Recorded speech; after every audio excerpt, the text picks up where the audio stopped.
Vous êtes proposé par le président de la République pour diriger EDF, sans doute l'une des plus belles entreprises de notre pays. Des milliers de salariés fidèles au pays depuis 1946 et la reconstruction.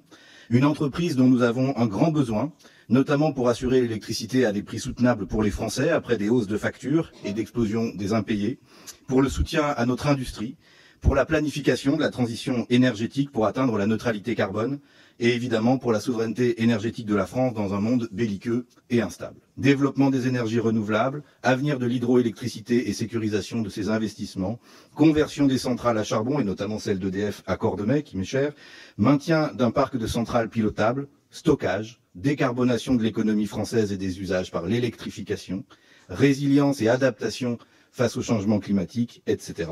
Les enjeux énergétiques pour le pays et singulièrement pour EDF s'ajoutent aux enjeux écologiques, financiers, industriels et sociaux et dialogue évidemment avec eux. Le Parlement a été systématiquement contourné pour se prononcer sur la mise à jour de cette feuille de route stratégique. Il y a encore 2 jours à peine, nous étions seulement en capacité d'avoir un débat sans vote de la part du gouvernement. Par cette décision du gouvernement de refuser ce vote, le vote que nous ferons aujourd'hui n'est donc pas seulement un vote sur votre nomination personnelle, Monsieur Fontana, mais c'est aussi et peut-être avant tout un vote sur la feuille de route énergétique pour EDF et par extension pour le pays.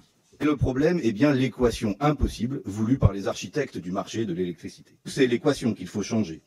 Sortir l'électricité du marché et rétablir de la régulation dans le long terme. Et changer la question du nom du PDG est à notre avis une manière trop étroite de poser la question. L'approche que vous avez industrielle du nucléaire est évidemment importante. Pour autant, je regrette que notre audition, pas seulement vos réponses, soit passée trop rapidement sur les enjeux concernant les énergies renouvelables, le régime juridique de l'hydroélectricité, l'avenir de la centrale de Cordemais, enfin sur les prix pour les électro-intensifs. Nous sommes toujours dans le flou et pour toutes ces raisons, j'émets un avis défavorable sur la feuille de route que vous êtes amené à mettre en œuvre, bien évidemment au-delà des questions personnelles.